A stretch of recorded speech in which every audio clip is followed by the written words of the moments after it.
Adventurers near and far, welcome back to Point Noir, home of the Point Noir podcast, where we not only inspire but equip men of color to go out and see the world for themselves. As always, I'm your host, doing the absolute most, Jerry the Third, aka Kimono Jack, and I'm so glad you're here with us for our 50th session of the Point Noir podcast. We getting up there, y'all. We're so close to our anniversary. It'll be coming up on Juneteenth, so I can't wait to make some very special announcements about some giveaways we have in the works and also just some news on how the platform is growing and evolving. Your support has meant so much since the beginning. Shout out to my day ones, like y'all have been there supporting in the corner, leaving reviews, subscribing, sharing the world, and shout out to everybody new who's just gotten acquainted to the Point Noir podcast. I really appreciate it, and we're going to have some dope stuff for y'all too. So make sure you stay tuned on Instagram at Point Noir Show. That's the account. And make sure you subscribe to the platform wherever you're listening from. It'll mean a lot for us, but it'll also keep you plugged in for all the news that we have to share. Speaking of news to share, I wanted to make sure I shouted out again our winner for the month of May, Mr. Rodney Gray Jr., coming straight out of Charleston, South Carolina, and also shout out our sponsor, CJ Livingston, who helped make that passport possible for him. I just dropped the check off in the mail yesterday, and it was wild because Dallas just had some crazy storms. The post office was working off of a generator, y'all. I've never seen anything like that before, but I made sure to drop his first check into the mail so that he could not have to pay for a passport. That's the whole point. We sponsor passports every single month. So if you entered last month, you are more than welcome to enter again. We do this monthly, so make sure you give it a shot. It's worked out for 11 men of color so far. It could definitely work for you. So if that's not your exact situation, make sure you spread the word. We definitely appreciate it. And finally, before I introduce today's very special guest, I wanted to mention that we are still doing our trip in October to Paris. It's going to be dope, and already we're halfway full. So if you're even considering it and just want to know more information, check out journeytoparis.com. And if you're a listener of the show, this is the first time we've done this, but you'll get $50 off if you mention that you heard about the trip from the Point Noir podcast. There's a little entry form where it says, how'd you hear about the trip? You just say Point Noir podcast. You'll get $50 off your total price, not off the deposit, but off your total price. So we want to make sure we spread a little bit of love that way, because we definitely appreciate, and I definitely appreciate, the fact that y'all even spend the time and energy just listening to this crazy kimono-clad guy, you know, talk to men of color who have perspective and travel. Like, that's a really cool thing. I appreciate the support. That all being said, we have another young man of color with perspective to introduce to you. So without further delay, let's introduce today's special guest.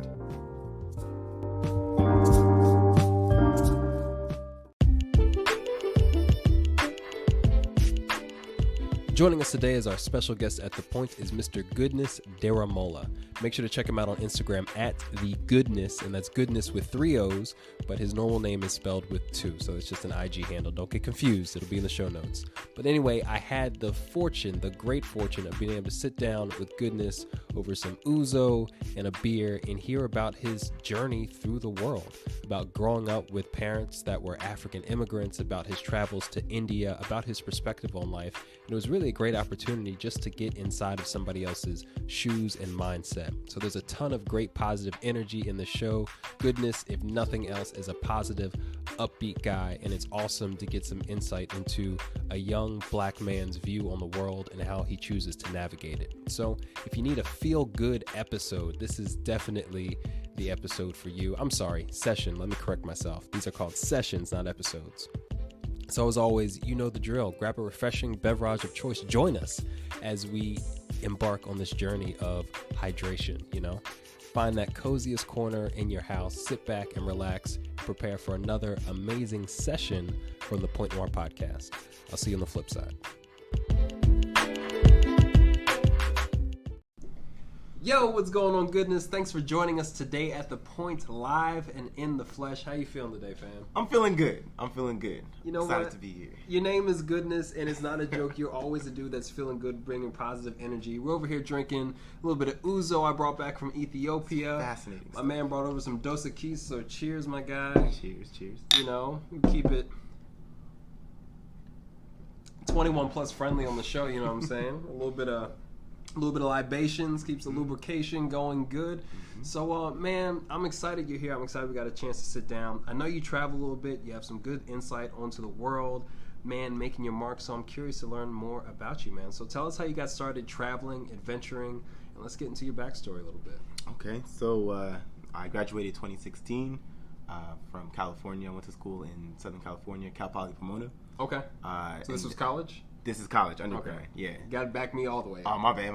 So it's a cold summer day. Mm-hmm. Nope, cold winter day. It's probably evening. And I got a call to head to Boise, Idaho, to start full time in Boise, Idaho, for HP. Full-time position. I'm a software engineer. Hewlett Packard. Okay.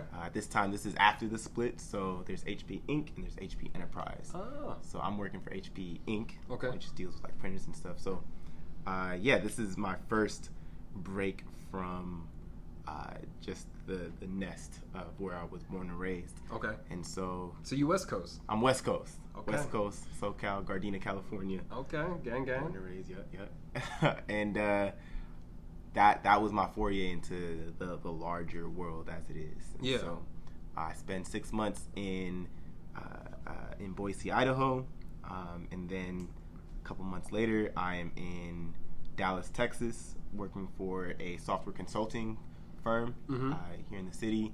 And basically we have clients all over the United States as well as just globally. And so I've gotten the opportunity to travel to these different clients and basically work for them. So that's how I get to travel. So I've been to India twice. My current client is in Ohio, so I just travel back and forth. My daily or my weekly commute involves just 2 hours on the plane where I can sit and reflect, and I'm in a different state. It just feels like a regular commute to me almost. So right, that's that real consultant life. Yeah, absolutely. And it's not for everybody. Like that 80% travel. It doesn't feel too bad to me. It doesn't feel that bad. You young. Granted. That's really a young man's game. But it's also not for everybody. People who feel, you've already left California, you've gone to Boise, you've come down to Dallas. For people who have strong home lives, or strong community ties, the 80%, I'm guessing you're around 70-80% travel. Technically it's 100, right? Wow. What is the percentage? I've never understood how the percentage works. They go by hours they expect the normal human to live in a week. Okay. compared to hours they expect. Yeah. Okay. Yeah. So for me it's Sunday through Thursday, so I guess that's 80%. Yeah, it's going to be up there for sure. Yeah. You've already been removed from California, so some people just can't handle it. They got dogs. Yeah. They got kids. This is true. You're a young man, but people your age got kids. Yeah, for sure. And there are people older than me within the company as well that have kids, newborn children. Yeah. That are on the same project that I'm on. That are traveling as well. I know it's a strain, but there are people who make it work. Life finds a way, as Jeff Goldblum said in Jurassic Park. Yeah. Or nature finds a way. But let's back up a little bit. So when you were living in California, did you travel through the States much? I love the vibe of California, man. I say that I have a genetic deficiency. Just I'm attracted to women from California. Okay. Like the vibe is different, and they tend to be open. They tend to get exposed to a lot. You're closer to Asia, Japan, all that sort of stuff. Did you travel with your family growing up? Not to Asia. So but just in general, like. So I am. My heritage, where I'm from. I was born in Los Angeles, but my parents are Nigerian. Okay. So So they moved over. They moved here to the U.S. First to Toledo, and then to California. Okay. Mm-hmm. Okay. I was born in California, the last of 5 children total. What? Yeah. 4 older sisters. So. I know you was playing dress up in some form or fashion. No, there were Barbie dolls involved in the okay, but only in like the. No, there's no way around it. Shoot, you got 4 older sisters. They got one for each of your limbs, bro. What you gonna do? Nah, man. So Nigerian heritage. We as a family went to Nigeria in 2001, the summer of 2001. That was your first time going to Nigeria? First time and last time I was in Nigeria. So how old were you then? Had to have been 7 years old. 7? Mm-hmm. Okay, wow. Do you remember anything about that experience? Yeah, so bits and pieces. I remember there is this thing called the hot and cold spring. Okay. Where the spring starts off as hot, and then cools down a little bit later. Down a little bit. Keep that same energy, spring. What you doing, my guy? There's one situation I remember in particular where we are in Oshogbo, which is a city near where my mom grew up, and I'm with extended family. Me and my sisters are with extended family, and all of a sudden the lights go out.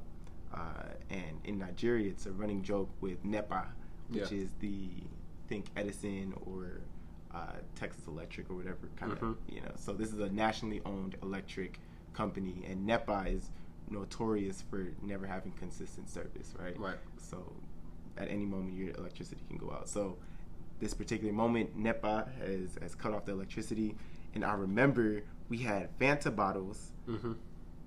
Fanta. It's just very very fragmented memory of Fanta bottles and just a very fervent prayer with me and my sisters and my extended family to put the lights back on. We're all no more than 14 years old, 7 to 14 years old, all like praying fervently to bring the lights back on. Yeah. So that's one and it's like I think it was jokingly. I don't really know what was going on. I was just you're just along for the ride. Yeah. You're like, I'll pray too. Shit. So seems like a team effort, Lob some down there to old Jesus, you know what I'm saying? Pull up. Yeah. And one interesting thing I remember is going to this the marketplace, and I'm with my family, and I remember that there's this one guy who had spotted us as a family, and we're all Nigerian, like both my parents are Nigerian, but somehow he was able to spot that we were American, right? And so he was like basically pandering to us as people from America. Oh, you have to get this clothing item or whatever he was trying to sell. Right. And I just remember being interested, like, man, like, we're all black. How did he know? what was it? Right. I haven't been back to ask him, so I don't know. You don't have a different perspective on that now? Nah. I mean, obviously now I think there are a lot of subtle differences. The most obvious of which is clothing that you wear, but also the way you walk. Body language, bro. Yeah. 100%. Yeah. Yeah, and especially if you're used to being in the market and you're just used to having to watch people and having an interaction. I'll tell you, like, when I was in Paris, it took me a year to start walking more like a Parisian. Interesting. Yeah, because Americans, we have a specific way we walk. We take up space. Yeah. Whereas Parisians culturally, or Europeans in general, they have a different way that they interact with space. So either that's like, you might be aware of this because I know you study a lot of interesting things, and hopefully we can talk about that. But even touch, we have a very low touch culture. The British, the English, very low touch culture. You get further south into France and Italy, and you see the guys. Kissing, man. You know what I'm saying? That's just how you say hi. You know what I'm saying? That's how you ask for. Right. That's how you ask for an extra packet of ketchup. But it's a difference. So people who are observant, you know what I'm saying? We got hustlers, and you are Nigerian, known for being very industrious. Hustlers. I'm Yoruba. Okay. So Igbo. Talk about that. Oh Lord. So all right. Again, born and raised in Los Angeles. So all of these things, low key, I hear through proxy of other people. My understanding. If there are any other Nigerians, y'all can validate this. Just hit me on whatever channel. But basically, Igbos are industrious. Like they will make something out of nothing, and make a hustle out of it. Yeah. There's $1 to be made, and an Igbo person will know how to make it. Yorubas are in the philosophers and the people who are in the university and stuff like that. Okay. I think it's kind of shifted nowadays. I think across the board, Nigerians are in universities and really doing things. Yeah. Just across the board in every respect. But that was just how I was conditioned to think of it. Like, we're in the universities and in the education, whereas Igbos, and then House of people in the north. And since I've gotten to Dallas, I've met a lot of the more smaller tribes that are in the southern Delta region or Calabar State. Okay. So Nigeria is very complex. Yeah. As a country with different tribes, and a lot of people have a lot of pride in the different areas. So I typically, my policy is until I meet enough people from a particular tribe, that's when I'll make my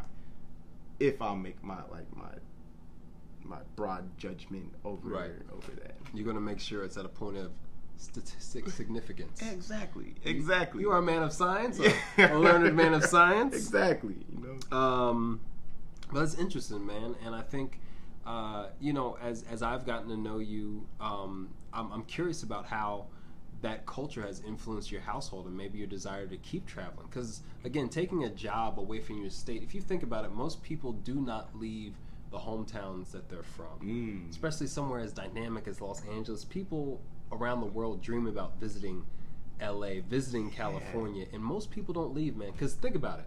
If people left their hometowns, who would be the teachers? Who would be running the power grid? Who would be there holding down, those services that we need day to day? Right. So what has kind of driven you to become a man who travels, who's willing to leave where he's comfortable to go explore other things? That's a good question. That is a very good question. So it's multifaceted for me. Mm-hmm. The first thing that I think about is just my personality. Mm-hmm. From a very young age, I've always been characterized as the eccentric type. Okay. In my middle school, or my high school in particular, was very small, right? About 300 kids total. Okay. About the same as mine. Oh, for real? Yeah. It's a very interesting experience growing up in a high school that's small, where everybody's business is your business. At least that's how it was for us. Right. And I was the ASB president, right? Okay. Man of all the social circles. I had the ability to relate to a lot of different people and just show love, and I'm only now putting it into a statement, but like from a very young age, it's always been what you give is what you get, right? So give positive energy, people will return that in kind. That's how I'm at. That's where I'm at right now. And so that's high school. Following into university, it's the same thread. Okay. Of just, wow, I'm finding myself having the ability to connect with a lot of different people. Mm-hmm. And this is only, looking at the rest of the world, this is only one county in one state in one country. Right. And so at that age, I'm looking at the world in its full expanse. Yeah. And I'm like, there's no way that I'm just supposed to be in Los Angeles. Like that doesn't make sense. but what a moment, you know what I mean? Yeah. To be like, there's something, I don't know what it is yet, and I'm imagining I'm you thinking through this. I don't know what it is yet, but there's more out there for me. Yeah, absolutely. I think that's such a powerful realization to have for yourself, to be convicted in your own mind, to say, this ain't it. Yeah. You know what I'm saying? This is cool or whatever, but there's got to be something out there. Yeah. And to be honest, like I didn't actively search for an opportunity outside of Los Angeles. Right. The two so I worked at HP in Boise, and I worked at I'm working at ThoughtWorks right now. Okay. Let me see if this is correct, because I'm pretty sure it is. Those are the only two job offers that I've gotten. Yeah. They were the only two that I applied to. Right. And so it's not like it's not like you were playing the field. Yeah. No. It's just I wanted. It was the first person to reach out to me was HP for an internship the summer before I left for that 6-month period. Yeah. It was my first internship. I was like, all right, cool. It's Boise. Let's see what's up. And I wasn't going to back down from the opportunity to go to a new state, a new culture. So I went, and then they extended the full-time offer. Okay. And then in the moment between when I left for my internship and started that full-time position, it was about a 6-month period where I got extended the offer for ThoughtWorks to start full-time. Right. And at that point, I was like, all right, cool. Yeah, I want to do consulting. Sure, that sounds great. It sounds like it's aligned. And so I just kind of fell into these positions that offered me the opportunity to travel and to see other cultures and meet other people in new communities and stuff. Yeah. So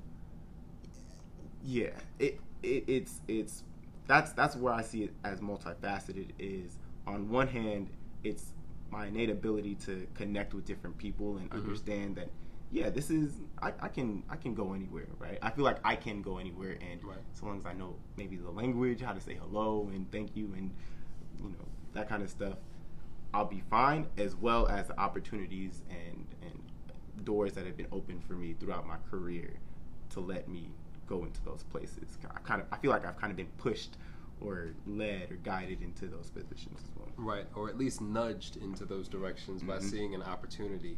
Again, though, I think it can't be understated at how seeing it as an opportunity is a big deal. Yeah. Because people get job offers, people get opportunities, people get just chances to do something different, to go somewhere different, and they make a decision to say, that's not for me. And being in the travel space as I am now, it's been about a year with the podcast and everything. I listen to people have discussions with me where I hear them saying to themselves, no, not now. Even if it's in a job situation where everything's covered, your flight, your accommodations, everything, they're just like, I'm not ready. Yeah. And that's a battle within self. So I mean, I commend you for taking these opportunities and exploring, because everyone doesn't do that. That's very true. Yeah. Everyone doesn't say yes. So, I mean, that's what's up. Were there any other places that you traveled when you were younger before you kind of hit college? Did you travel internationally outside of going to Nigeria with your family? Not really. We did do a road trip from LA to DC as a family. Holy crap. All of y'all? All 7 of us, yeah. What sort of vehicle did you take? It was a 2001 Toyota Sequoia. Okay. Yeah. I was in the back seat. Me and my sister, we had like a backseat buddy pact, Right. Making the most of the opportunity. Yep. As seen on TV. Yeah, I know what this is about. I know where this is going. Wow, man. I mean, I think those early memories though kind of imprint something into us. What do you remember about that time? And I know it's asking you to dig back, but I think sometimes there are clues or keys there that show us some insight into possibilities. All right, I'm blowing the dust off the off the book, off those brain cells. I got you. We got Dos Equis going. You know what I'm saying? But if you had any insight, I mean, was there anything that stuck out to you? Was it the terrain, the landscape? Did you meet some people and you're like, yo, y'all talk funny? Where y'all from? Funny enough, I remember going through Texas on our way back from DC. We were in a McDonald's and I had to use the bathroom. I get to the sink and I look down and the sink is Texas shaped. It's in the shape of Texas. Only in Texas. Man. Only in Texas. Only does Texas have its own special edition fucking sinks in McDonald's. Yo, I'm like, what kind of madness is this? You know when you made it. Yo, that was probably the moment where I was like, yeah, I'll probably end up in Dallas in 2019. Now that I think about it, yeah, any state that can put... Oh, they ballin'. Okay, cool. Y'all kind of like that. So that's one thing that I remember from that road trip. So the road trip must have been same time around Nigeria, maybe 1 or 2 years later. Okay.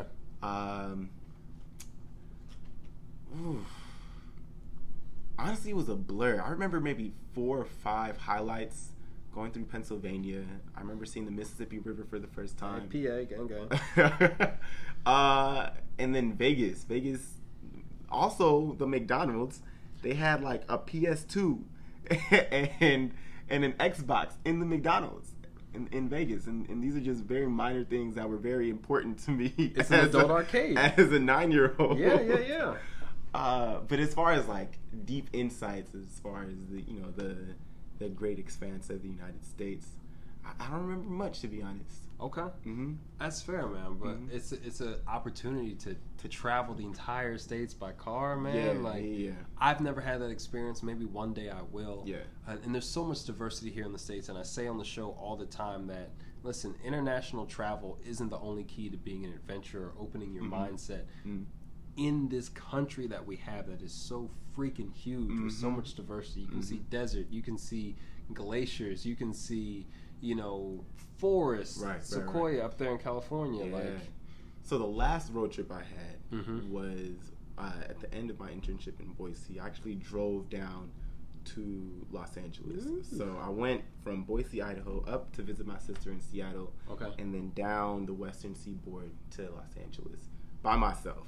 What was that like? That was fun. One of the most terrifying experiences was on my way between Boise and Seattle.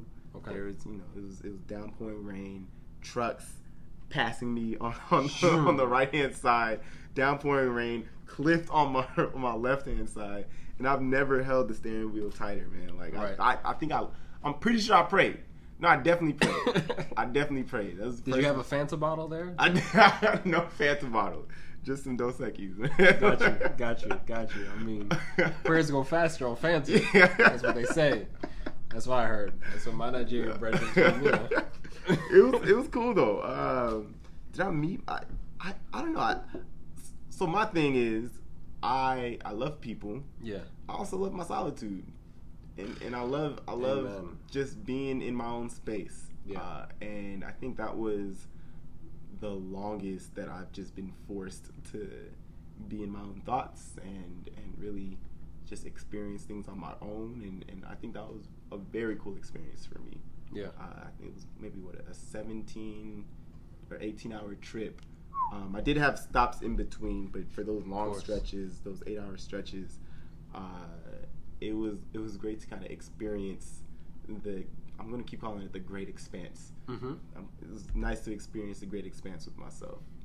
So, you and the elements, man. You and the road.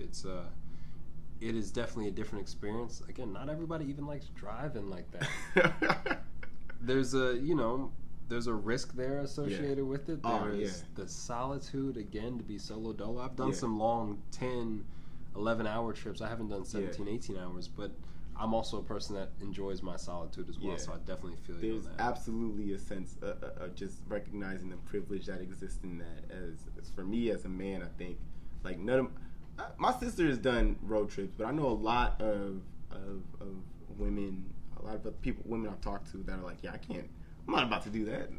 That's just asking for some, like, for trouble to happen. But it's just a note of understanding that it's not for everybody. Right. So I definitely recognize that. Damn. Okay. Yeah. Bet. So let's fast forward, man. I want to talk about these first trips to India because India is such an intense experience from everything I've heard, everything I've seen. And how did that happen? You've been there 3 times. I'm coming up on a 3rd time. Okay, so let's talk about your first trip out to India. And was this your first international trip by yourself? By myself, yes. So you did Nigeria with your family. 2001. Yeah. Any other international trips in between? A cruise ship to Mexico for 30 seconds. But hey, you know what I'm saying? That still counts. Listen, man. At this point, the number of people who tell me, "Oh man, I want to get my passport," but I'm just going to Mexico. I'm like, bro, you don't even have your passport. Like, I love you. However, don't encourage me to smack you. I feel you.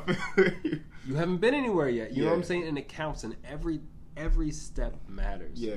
So Mexico, shout out to Mexico. Tons of you could spend the rest of your life in Mexico. That's very true. And still never get to the bottom of it. That's very true. It's deep. So you did a cruise to Mexico, and then your next trip internationally was India. Yes. Okay, so that's a jump. What kind of encouraged you to even take that assignment? Besides the money, I'm sure the money and stuff works out for your job, but you could have said no. So the program that I entered, this is at the moment it was called the AC program for ThoughtWorks, the Associate Consultant Program. Okay. Everyone who is a part of the AC program starting at ThoughtWorks will go for a 5.5-week training program. At this point, it's either in Pune, India, or I don't remember the country, but either in India or China. Okay. So you kind of anticipated this happening. Yeah. Okay. So this is right before I left Boise. Okay. Basically I knew I was going to India, and it was dope. It was great. So how did you choose India over China? Oh, so this was at the time it was only Pune, India. Okay, Pune, got you. Understood. Now they've expanded it to I think it's like a rotating thing of this cohort is going to be in India, this cohort is going to be in China, something like that. Got you. Yeah. Got you. Mm-hmm. So what were you looking forward to? Were you nervous? How did you feel? Did you have to get a visa to go to India? Talk to me about that process. Had to get a visa. You already had your passport. Did I have my passport? I didn't have my passport. I didn't have my passport at the time. I remember having to do the whole thing in Idaho. Really? Yeah. Very easy. If you ever want to do a passport and you're short on change and time, go to Idaho. Because it took me, like, I was able to do a walk-in appointment, which I think is very, I don't know if it's rare. There's one of these here in Dallas, actually. Oh, okay. Yeah. One of our passport winners did it, walked in, walked out. Okay, easy. Yeah. Okay, easy money then. So, same thing in Idaho as well. $110 or something like that? A little bit more now. It's okay. Okay, all right. So your job didn't sponsor the passport? Did they? They might have. They did. They okay. did. Yeah. I was about to say. Okay, that's why I'm like, was it 110? Was it 200? No. We keep it sex positive, but they a bunch of hoes that didn't sponsor your passport for your job. My first passport was sponsored by my job. Yeah. As it damn well should have been. Yeah. And then I quit. And decided to live as an undocumented immigrant abroad. Thank you very much. Appreciate it. Yeah. I'll take that severance too. Yeah. Well, you quit, so you didn't get the severance. Hold that $160. What was I talking about? Talking about getting into, you had to get your passport. Yeah, got the passport, got my vaccinations, and then headed off the ship miles to Pune, Maharashtra, or Maharashtra, Pune. Okay. Very cool experience. Yeah. Yeah. So this is a 5.5-week training program with consultants across the world. So we have people from India, different states as well, coming to Pune. You have people from North America like myself, about 8 of us, South America, China, Australia, Europe, anyone from, no one from Africa. There are actually only 2 black consultants. And one of them is you. One of them was me. But they're both you. Either one. I'd accept his answers. But it was still love, though. And having the opportunity to meet, this is my first time meeting and interacting with people from so many different cultures and countries, but still having the common language of technology. Okay. And one thing about ThoughtWorks is that we're also very big on social and economic justice. Okay. And so you see and hear a lot of different conversations about how privilege manifests itself in these different countries as well. Interesting. Yeah. Interesting. And so it was a very revealing opportunity for me to have those type of conversations and to laugh and eat and live and sleep and drink with all these different cultures. Right. So, it was fun. Did you have any apprehensions before going? Did you have any expectations? Apprehensions, definitely. I remember maybe a couple weeks before I left, I was doing research on India in general, Pune specifically. There's this article that had come out where there was unfortunately, it was a Nigerian drug dealer who was selling dope or whatever, and he had accidentally, or someone who he had sold to had overdosed. Someone who was an Indian native, right? Okay. And there was all this uproar, and then there's all this xenophobic backlash against Nigerians specifically. I think this is. It wasn't central to Pune. It might have been a couple hundred miles north, where they were, publicly attacking Nigerians. Okay. Right? And my ass is sitting in Boise reading this on the internet. I'm like, hold up. My passport just came in. I'm like, wait a minute. And so that's fascinating. So I'm gonna pause you right there. That's fascinating that you would identify there, and I'd love to know more about kind of the influence of being Nigerian in your parents in your household, because I know you have a tight family unit. I know that just from exposure and experience, but the fact that you would assume that I would be identified as Nigerian before being identified as American, as a black American. If someone were to ask me, what am I? I'm going to say Nigerian American. Ah. Yeah. Okay. I definitely claim both. Okay. And if somebody was in India, if they said, we're looking for a Nigerian drug dealer. And I think he went around the corner. I think I'm American. I mean, but that's a real good question, because traveling as a man of color, man, you've experienced it, and definitely I'm sure your parents have hopefully shared something about this, but it's different. Being black in Nigeria is different than being black in the States, which is different than being black in India. Absolutely. So as you shift countries, the perception of you changes. However, you're still developing and forming and solidifying your idea of you. Mind-blowing. It's mind-blowing. I still haven't wrapped my head around it. So the first time I was in India was easy, because it wasn't just me in that space, right? Right. This was a regular training program. You always have an influx of people from all over the country staying at this hotel, going to this work site, going to these specific, tourist environments. So the locals, they're accustomed to this, right? Okay. And so they know, it's just another group of thought workers here taking pictures of Gandhi. Just another group of thoughties. Gotcha. Oh man, I know, it's hard to avoid. I'm sure you got a whole group chat about it. Like, whatever. Y'all know how to find me. Thought worker. Right. Thoughties. And so it's regular, and it wasn't just, I wasn't the only black. Just having that one other black person was enough for me to feel comfortable. This last time that I went, it was only 3 of us that were here doing a specific project. Don't need to go into details, but it's only 3 of us, and I had taken the liberty to go touring on my own, right? Okay. And so I had taken an Uber trip down into, this is in Bangalore. So real quick, because India is a very large country. Huge. We talking central, southern? What region are you in? This is southernish. Okay. Southern. I'm going to say southern. Definitely southern. Okay. Southern India. I go into the downtown by myself with my camera, thinking I'm going to take some cool shots. And it's just a very different experience. That's how I'll characterize it. Talk about it. Tell me what made it so different. So I walk out. I say thank you to the Uber driver as I walk out. In Hindi or in a different language or in English? It's like a English that wants to be Hindi. Gotcha. It's just, which is basically thank you with like a really extra nod to let him know that I'm appreciative. Right. The handshake. The handshake.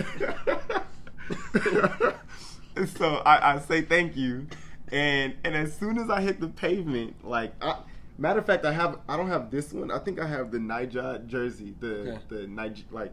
I'm wearing a Mzizi jersey right now. Yeah, he's got a Mzizi custom jersey they made out here in Dallas, right? And he's got the one with all the African flags on it, which is super dope. This one does have all the African flags on it, right? Yeah. So Mzizi is a black-owned company. They're Nigerian too, right?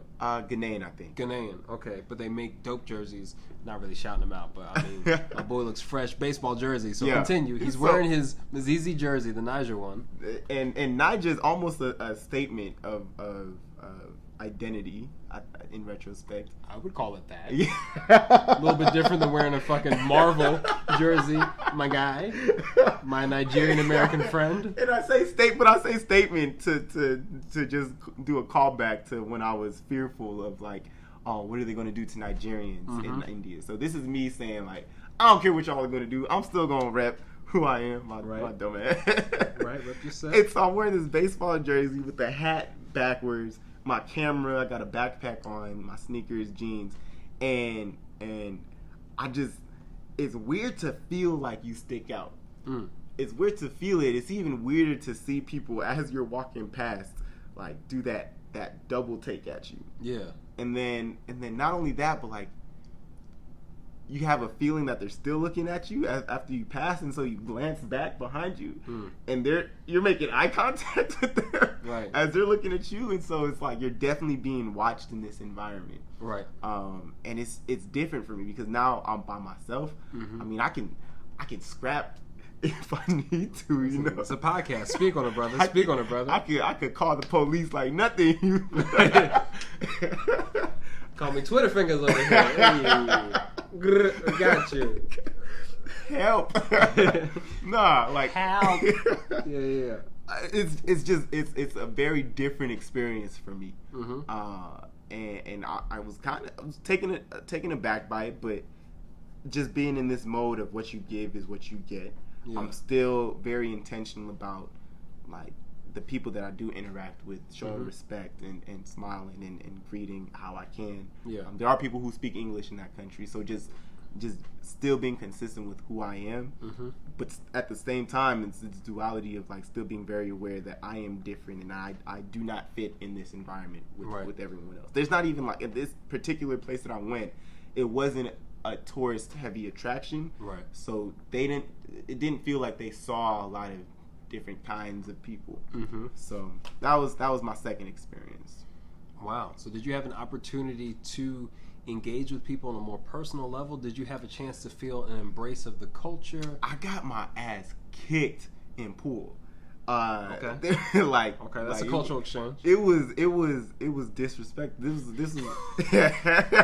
it was like I went to the mall, right? There's this mall that I had gone to. Yeah. I gotta hear this. Touring around. I see this guy looking bored. He's basically warding over these 2 pool tables for a couple hundred rupees for an hour. And I'm like, yeah, I got nothing to do. I'm by myself. I'll kill some time. and so this guy's like, you want to play by yourself or you want to play with me? I'm like, I'll play with you, man. I'll play with you, play. And you know, my apartment, right? My apartment has here in Dallas. It has a pool table. You know, for the past couple of weeks, you know, I've been practicing. I've been hitting a couple shots. I got my angles in. I felt a little comfortable. Right? It's just physics, B. You know what I'm saying? You just hit it at the 45. It goes into billiards. You know what I'm saying? That's tradition. That's game, guy. Boy, this was the first time I'd ever seen somebody pocket like a solid with one hand. Oh. I didn't know that was you could do that. I didn't know you could do it with one hand. I mean, I'm practicing it now, but I've never, up until this point, I'd never been. I didn't realize I only needed one of these hands to get the job done. Man, we played maybe 4 or 5 rounds, and he won every single one. The fact that you made it to round 3. He was so at the end of it though. It was almost like we had developed a father-son relationship. Like, because he was sonning you. You didn't have a choice. Not an uncle-nephew type of dynamic. You got son. I just remember like I had hit one shot in, and like he banged the table like boom, like as if he was proud to see me evolve. That's my boy. That's exactly. I think that's what he said in Hindi, man. If I understood it. So you know, I mean, there was that one minor interaction. Anything else? And then of course, absolutely, there were the actual the thought workers out in India, because that's where I went to. Yeah, so I was able to interact with a lot of my coworkers that worked out there, and it was very easy to. They're all English speaking, and they know technology. Bangalore is one of the central hubs for all the tech startups and this whole technology boom that we know India for. One of its origin points was in Bangalore, and so to be able to be surrounded by them and see and garner from their knowledge and see their like crazy, mind blowing. Played cricket for the first time with them. Nice. Yeah. How long did that last? I am not too long. Not too long. And you can tell what's the worst thing is when you know you're not great, but everyone is like, we're not going to dog you like that, so we're just going to like clap for you when you attempt. Like, I don't need your pity claps. Right. I could practice if you just let me go. Exactly. Get the fuck out of here. It was cool though. It was love. So I definitely had fun experiencing these different cultures and interacting with these different people for sure. Gotcha, man. That's incredible. I've never been to India. Again, I've only seen pictures. I heard stories. I know that the experiences can vary, and it's such a cool thing that you've been able to go twice and you're on your way for a third time. Mm-hmm. Are you excited? Are you looking forward to it? I am. I definitely need to take more advantage this third time. Okay. Funny enough, I'm trying to go to like Thailand or Ethiopia. I mean, it's my third time in India. I mean, bump that, I'm going to Thailand. What? So back that up for me, bro. I'll be so okay. All of this is expenses paid, right? I mean, yeah, obvious as it should be. So I'm not trying to pay for my own ticket to Thailand or my own ticket to Ethiopia or the Eastern African seaport. So I'm just, if I can get an expense paid trip and then have a hop skip trip to any of these countries, right? That's the move for me. Okay. So I'm in this mode of taking advantage of the opportunity that I have right now. Okay. So as you've traveled a little bit of the world, traveled a little bit of the United States, what has travel and experiencing new cultures and people, what has that brought to you as a black man? That's a good question.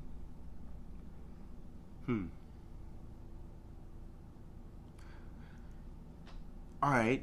I say this hesitantly because I understand life is all about perspective. But we don't need a preface. But for me, honestly, you get what you give. Okay. And I'm, again, said it multiple times already in the show. I'm very intentional about giving good energy and giving the same consistent smile, positive, hello, how are you doing, what's up? Yeah. Like, I genuinely want to know what your story is and where you come from. Wherever you are, I feel like that's consistent. When I was in Boise, that's what I gave. Here in Dallas, that's what I'm about. In India, people felt that as well. And it's a theory that I want to test out as I continue to travel, continue to experience different cultures. But with the different communities that I've been privy to, I have yet to be proved wrong that when you inject that much good energy and goodness, I hate using puns on my name, but because that's his name now. Goddamn. When you inject that much good energy into an environment, it's very rare that you will not be returned the favor. So can you break that down a little bit for me and for everybody listening? No pressure. No but problem. What does that mean to you to, because there are a lot of people who travel internationally with all kinds of intentions, and they say it's good and it can be even aligned with an institution or with a religion, but what does that do for you personally? Because putting out good energy, is cool, but do you just want to feel good back? Are you learning from these people? Are you seeing yourself with new possibilities? Is it expanding your mind? What is it doing for you? Why go through the effort? Why go through the effort? Is it just to have an okay time, to leave out, neutral? Or do you gain from it? Oh, we're going deep. Because for me... Bro, this is the Point Noir podcast, my guy. Hold up. Sips drink. Hold my beer. We going in. Death. For me, I'm very hyper aware of the fact that we can be gone tomorrow. Yeah. And life is such an amazing experience for me. That's a broad statement, but I am very hyper aware of the fact that tonight, this Uzo could kill me and I won't wake up tomorrow, God forbid. But it's just I don't think that we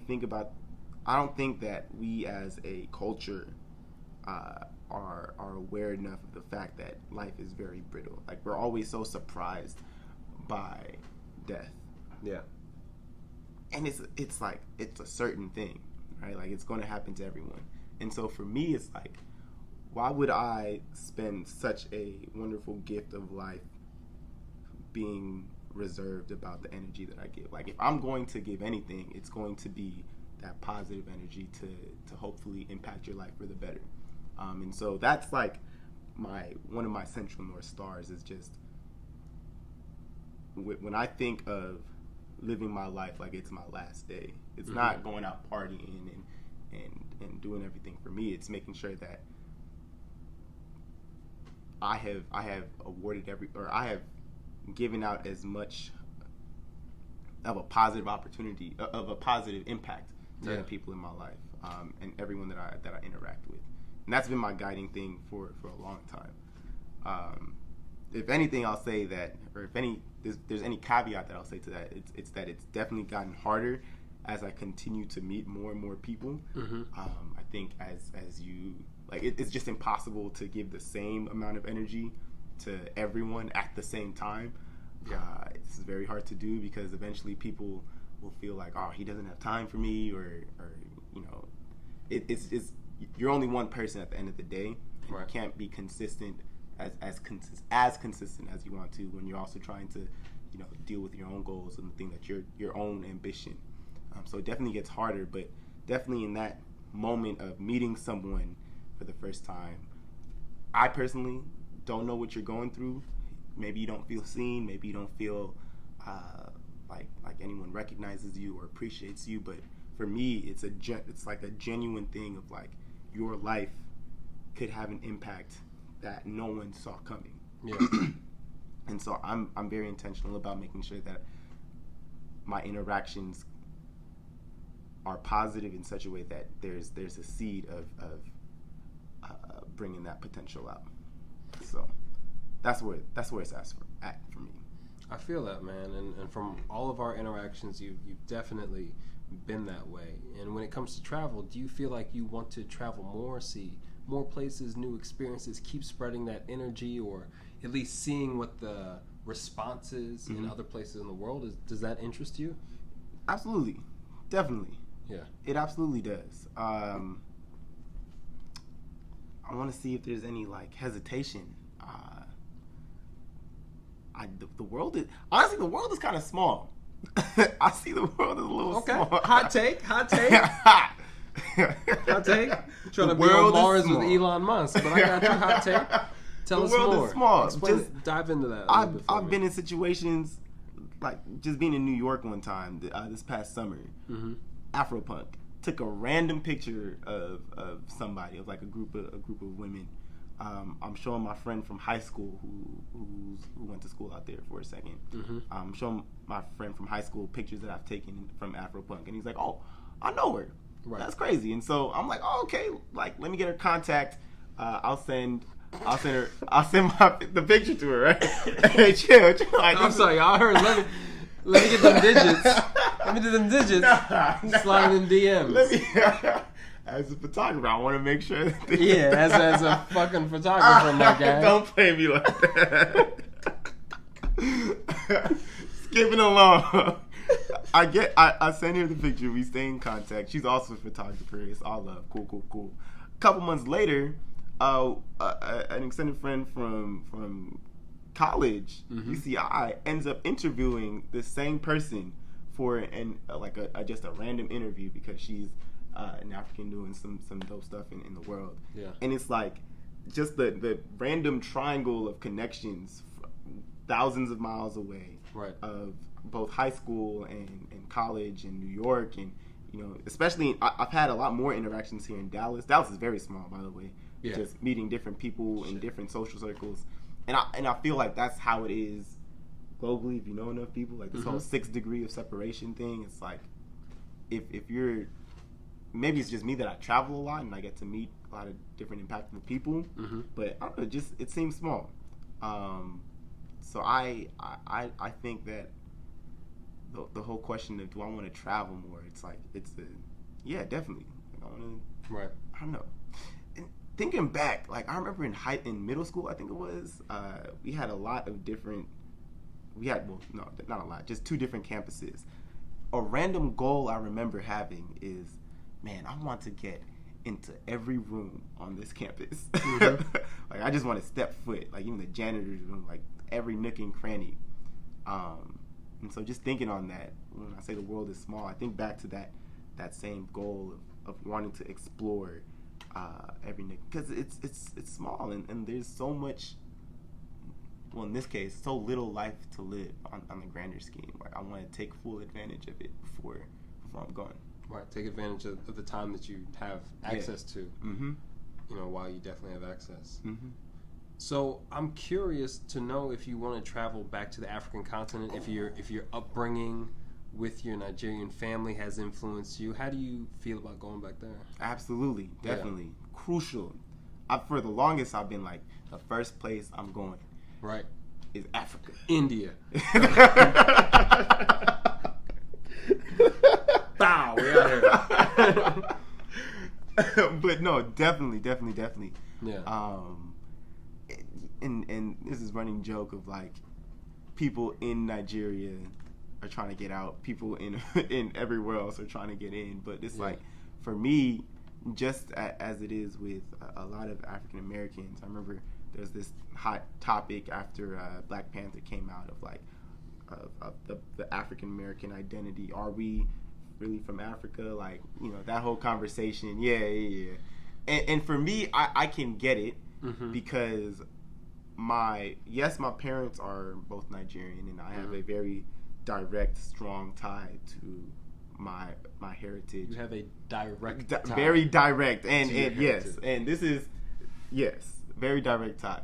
But I've only been there once, and it's like I can't speak the language. I know how to eat the food, sure, but like it's just this longing of more, of wanting to be immersed in my culture of where I'm from. So definitely Nigeria, as well as every other country in Africa as well. Ghana, Nairobi, South Africa, and Chad, and all these different places. I want to just see what an alternative is to the white experience that we've been accustomed to. Like, what does it mean for black to be default? That's just a wild concept to me that I want to be entrenched in. So Africa is definitely about to be the next expanse, the great expanse for me. So you mentioned something really cool: the black is default, and not having such a direct tie to the continent. I can imagine my peoples came from there. You know what I'm saying? That's how the history and and the profit charts fucking worked out. But have you struggled with your identity, either as an African, a very African American, textbook African American, the way I put it, or as Nigerian American? Have you struggled with your identity when it comes to finding yourself as a man and finding kind of like your place in the world? Because I would say for me, that's something I have struggled with. Yeah, I see that. Because my tie isn't that strong. Yeah. I can't sit with my grandfather. Yeah. You know what I'm saying? I'm Jerry the Third. I take pride in that because I know how few of us made it to this point. Got you. Now, I remember dealing with this in maybe first year of college, of trying to just, what does it mean to be black? What does it mean to be a man? Those kind of questions. I think that was also when I became comfortable with the fact that I am both African, I am both American. These are, and I walk the fine line between the two. And so, there's I've heard a bunch of times with people who share different identities where they're not, in this context, they're not black enough for the Africans, they're not black enough for the African Americans, they're not African enough for the Africans, and so it's like they have trouble, in their case, walking that fine line. For me, it's a dope opportunity, right? Because I get to play intermediary, right? So in college, we had all these conversations about, like, there's one hot button topic of, is wearing a dashiki appropriation, right? Like, I don't know any BSU that has not had that conversation. And it's just like having the experience of growing up in a Nigerian family, but then also, growing up in America. It's like I can see and empathize and relate to both sides of the argument and be able to, speak on both sides about, like, well, this is why we do it, this is why we're offended, da-da-da-da, and it's, it's not, I don't see it as something that confines me. I think it's confining when you feel like you have to be in a bucket. You have to have some identifier that people can label you by. But for me, it's like, nah, like, there's no way there's a bucket that can hold, more than one person. Like, we are all very unique individuals, all that good stuff, and it's just embrace your own bucket. That's my T-shirt. That's your rainbow there. That's neon sign. Embrace your bucket. Embrace your bucket. But have you found strength in knowing that your parents are Nigerian and being able to trace that direct lineage back to the country? Yeah. And I am still very, so to answer the question, yes. For what I have, I'm grateful for it. That being said, I don't know anything past my grandfather. Okay. I barely heard earlier this year like that we had changed our last name or something. I don't even remember the details, but like it's all very fuzzy for me what my heritage is past a generation or two. And so for me, there's still this longing, again, as I was speaking on to earlier, like there's still this longing to know my culture more, right? And to more strongly identify with it.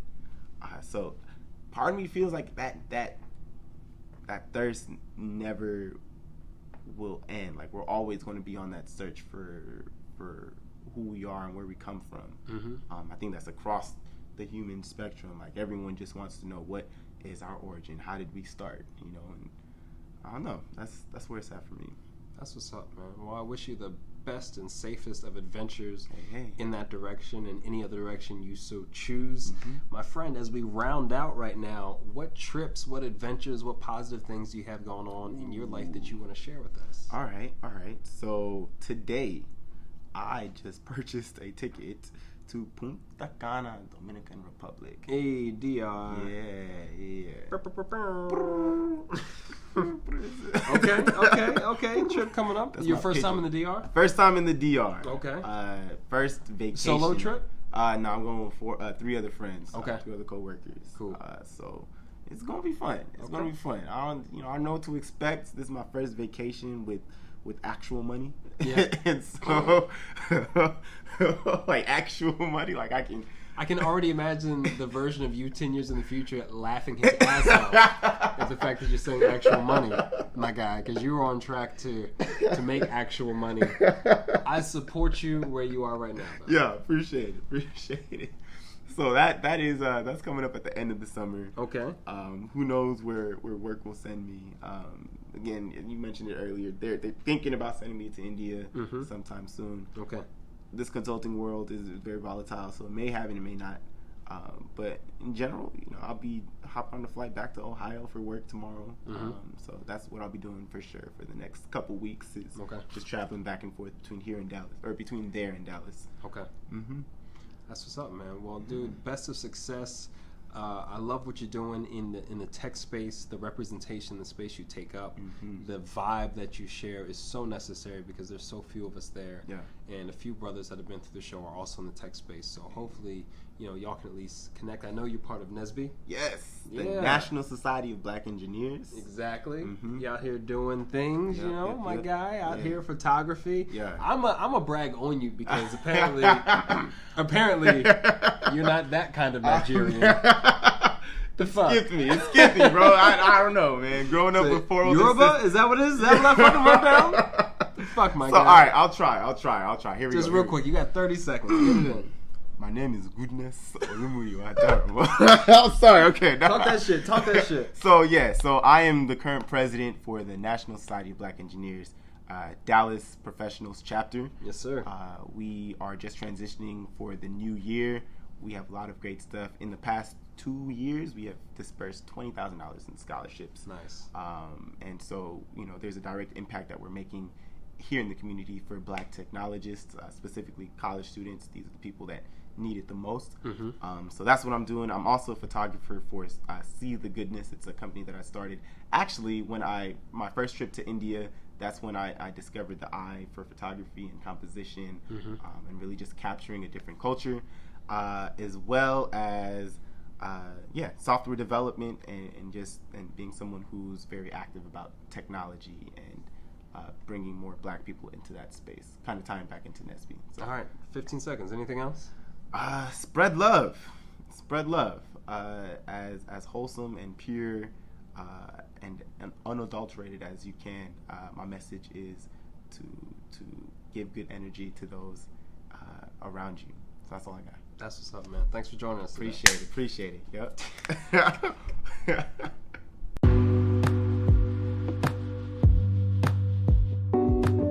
You all just experienced a slice of life with Goodness, and I hope you enjoyed it as much as I did. Thank you so much, bro, for coming through and making this happen. It's such a good feeling just to sit down and talk over a drink, tea, coffee, whatever. Y'all make sure you check out Goodness, grab some more of his infectious energy at the Goodness on Instagram. That's with 3 O's. And if you appreciated the show, I'm sure he'd appreciate hearing that feedback as well. One of the really cool things about doing the show for almost a year at this point is that I've met adventurers and travelers from all different perspectives and with all different levels of experience. And I cannot say it enough when I ask people to be on the show and they're worried about how much they've traveled, how much they've experienced. And I say, bro, it's about your perspective. It's about your voice. So I'm so happy to share with you all just the ranges of these experiences. And I'm sure Goodness will continue to travel. Who knows? Maybe we'll backpack somewhere through Texas together. But it's important that he just goes out and sees things and has something constructive to think about it. That's all it takes. And so I'm glad I could share that perspective with you all. Plus, it's India, y'all. I've never been. I've just heard it's intense. It can be a range of experiences, and I can't wait for my first trip. So I will definitely be hitting up Goodness for some tips, what to pack, how to pack, maybe learn some language, whatever. Goodness delivered a lot of value there. That all being said, this has been session 50 of the Point Noir podcast. Hope you enjoyed it. Like I said, stay tuned to our Instagram at Point Noir Show because we got some crazy stuff coming up. It's going to be dope. You will not want to miss it.